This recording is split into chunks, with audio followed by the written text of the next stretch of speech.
عليكم ورحمة الله وبركاته. إن الحمد لله نحمده ونستعينه ونستغفره ونؤمن به ونتوكل عليه ونعوذ بالله من شرور أنفسنا ومن سيئات أعمالنا. من يهده الله فلا مضل له ومن يضلل فلا هادي له وأشهد أن لا إله إلا الله وحده لا شريك له وأشهد أن محمدًا عبده ورسوله. أما بعد. وإذ قال موسى لفتاه لا أبرح حتى أبلغ مجمع البحرين أو أمضي حقبا. اللهم أرنا الحق حقا وارزقنا اتباعه وأرنا الباطل باطلا وارزقنا اجتنابه. اللهم علمنا ما ينفعنا وانفعنا بما علمتنا وارزقنا علما. رب اشرح لي صدري ويسر لي أمري واحلل عقدة من لساني يفقه قولي.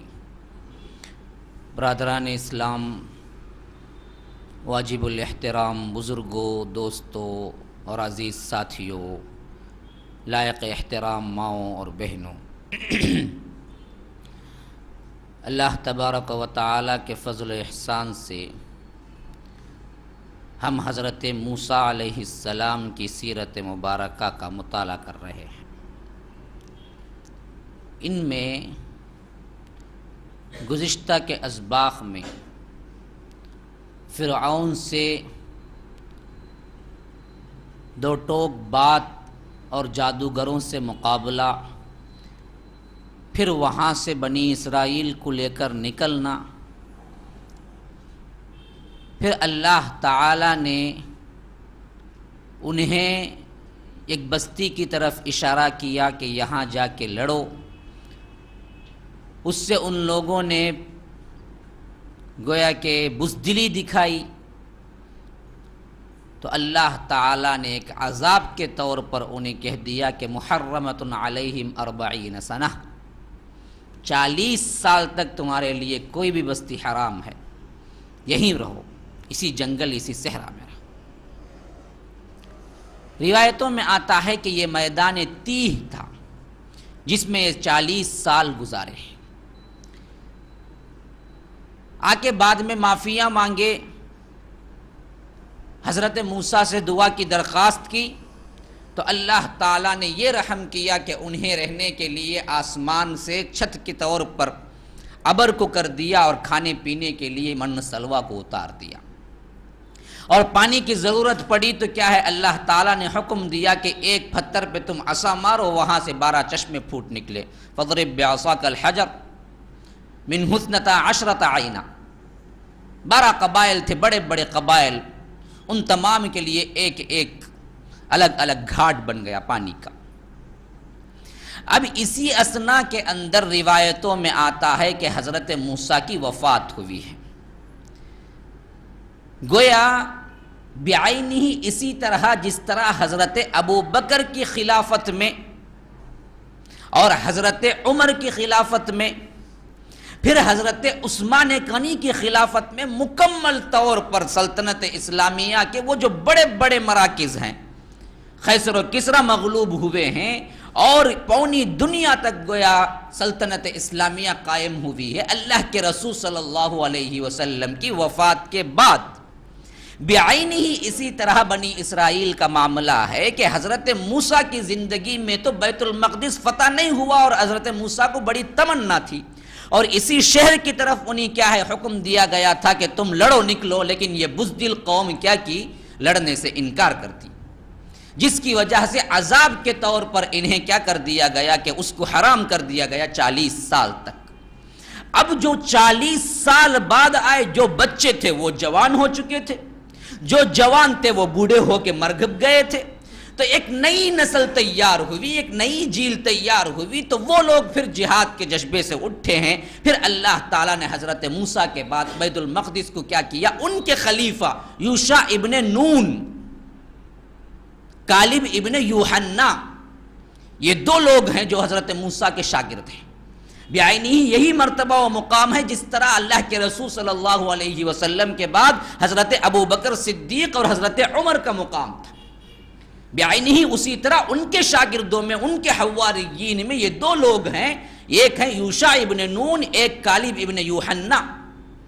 یوشع ابن نون کو بعض لوگوں کا خیال یہ بھی ہے اور یہ نبی بھی بنائے گئے کہ انہیں کے ہاتھوں کیا ہے بعد میں بیت المقدس فتح ہوا ہے.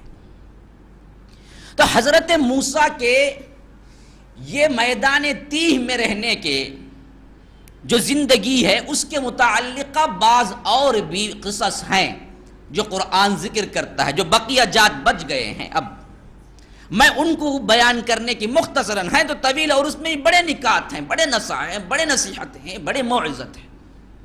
ایک ایک کے لیے ایک ایک گھنٹہ 2 گھنٹے کی تقاریر چاہیے.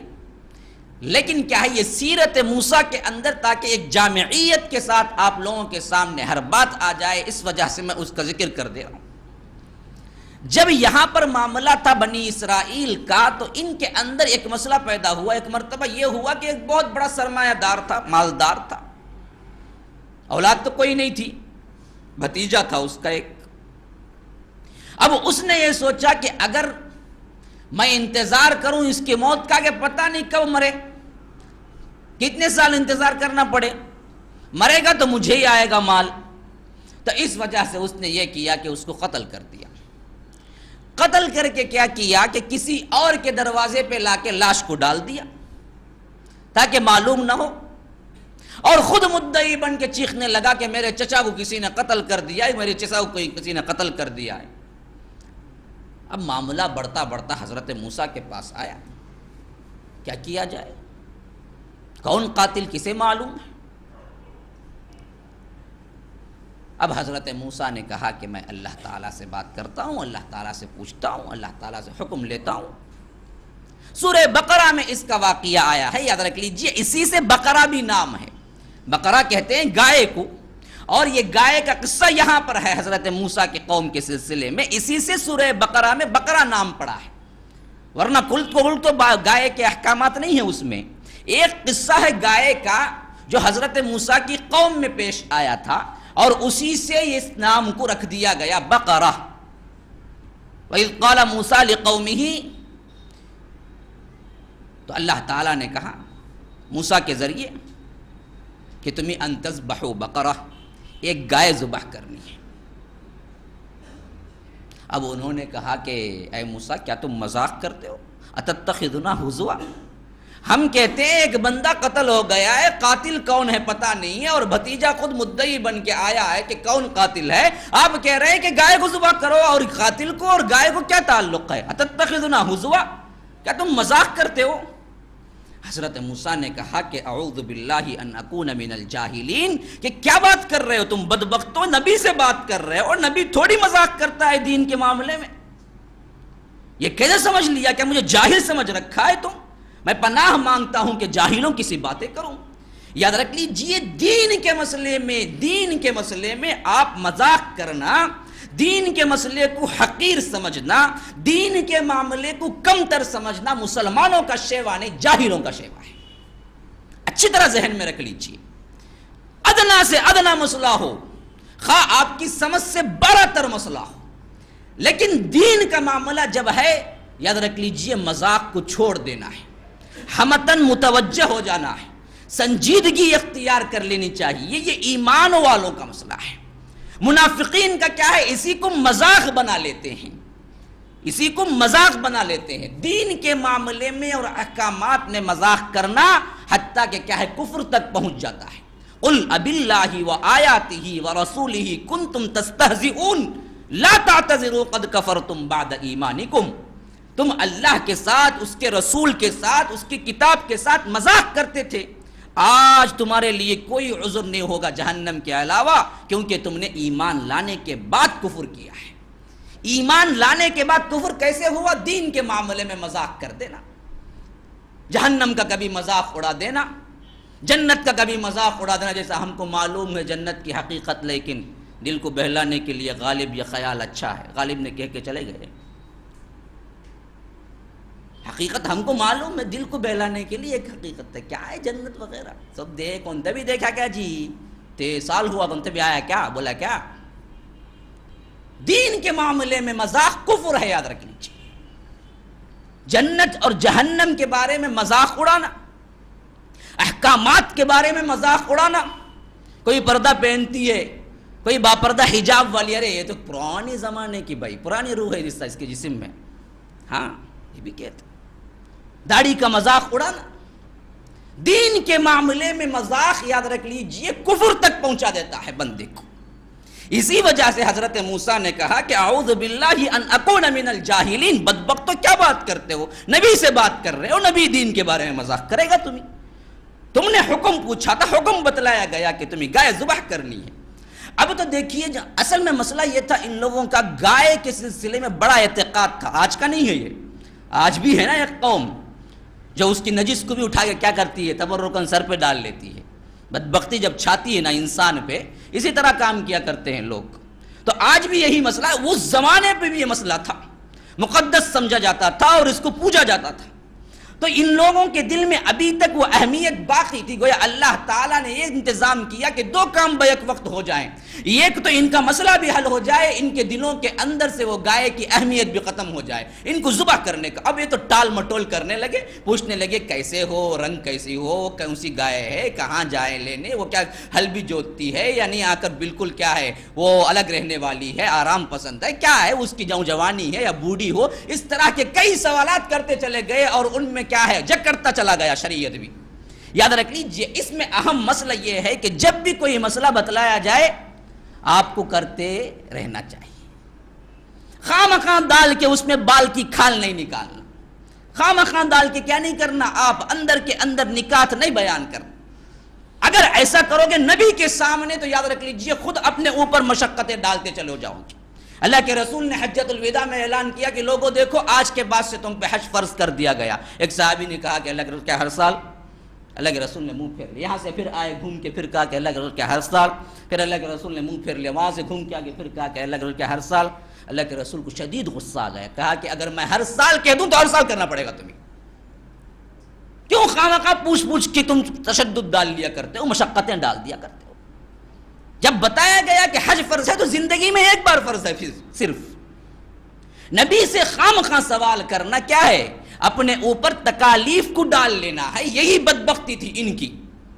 یاد رکھ لیجئے انہوں نے کیا کیا، سوال پہ سوال، اس کا رنگ کیا ہو، قالوا ادع لنا ربک یبین لنا ما ہی، یہ کیا ہے، کیسی ہو، پھر پوچھا کہ رنگ کیا ہو، ما لونھا، پھر پوچھا کہ ما ہی ان البقرہ تشابہ علینا، ہم میں کیا ہے بڑا مسئلہ پیدا ہو گیا ہے، بڑا شبہ پیدا ہو گیا ہے، ہمیں صحیح بتائیں کہ وہ کیسی ہے، جوان ہو بوڑھی ہو۔ آخر کار اللہ تعالیٰ نے پوچھتے گئے اور اسی طرح سختی ہوتی گئی اور پوائنٹ آؤٹ کر کے بتلا دیا کہ فلاں گائے جس کو وہ ذبح ہی کرنا نہیں چاہتے تھے، سب سے بہتر جو گائے ان کے پاس تھی وہ ذبح ہی کرنا نہیں چاہتے تھے، اسی گائے کو پوائنٹ آؤٹ کر کے بتلا یہی وہ گائے جس کو ذبح کرنا ہے تمہیں۔ اب تو کوئی چارہ کار نہ رہا، تو اللہ کہتا ہے فَذَبَحُوهَا وَمَا كَادُوا يَفْعَلُونَ، اصل میں انہوں نے ذبح کیا لیکن اصل میں کرنے والے نہیں تھے، دل ہی مانتا نہیں تھا، اتنی محبت تھی گائے کے ساتھ، کسی نہ کسی طرح ٹال دینا چاہتے تھے حکم ہوئی کو، لیکن اللہ تعالیٰ نے ان کے سوال پہ انہیں مشقت اور انہیں سختی کے ساتھ جکڑتا چلا گیا، آخرکار انہیں ذبح کرنا ہی پڑا۔ اب جب یہ ذبح کر دیا گیا تو اللہ نے حکم دیا کہ اس کی ایک ٹکڑے کو، ایک بازو کو لو اور مردے کے بازو پہ لگاؤ۔ وَإِذْ قَتَلْتُمْ نَفْسًا فَادَّارَأْتُمْ فِيهَا فَقُلْنَا اضْرِبُوهُ بِبَعْضِهَا كَذَلِكَ يُحْيِي اللَّهُ الْمَوْتَى۔ اب دیکھیے عجیب کرشمہ، اب وہ گائے کا جو ٹکڑا لے کے لگائے فوری طور پر مقتول کو تو وہ اٹھ کھڑا ہوا، زندہ ہو گیا، زندہ ہو کے کہا کہ دے یہ دیکھو جی یہی میرا بھتیجا مجھے قتل کیا، پھر مر گیا۔ کذالک یحیی اللہ الموتى، اللہ کہتا ہے اسی طرح ہم دکھلا دیا کرتے ہیں کس طرح ہم اگر مردوں کو زندہ کرتے ہیں۔ بہت بڑی نصیحت ہے اس کے اندر، جو لوگ سمجھتے ہیں مر جائیں گے، مٹی بن جاتے ہیں، بالکل برا ہو جاتے ہیں، مٹی سے مٹی ہمارا گوشت بھی ہو جاتا ہے، اذا كنا عظاما ورفاتا وإنا لمبعوثون خلقا جديدا، پھر اللہ تعالیٰ دوبارہ اٹھا کھڑا کرے گا، یہ کیا بات ہے، بات بالکل سمجھ نہیں آتی ہمیں۔ ہمارے آنکھوں کے سامنے کیا انسان مرتا ہے، سل گڑ جاتا ہے، اس کی پوری ہڈیاں بوسیدہ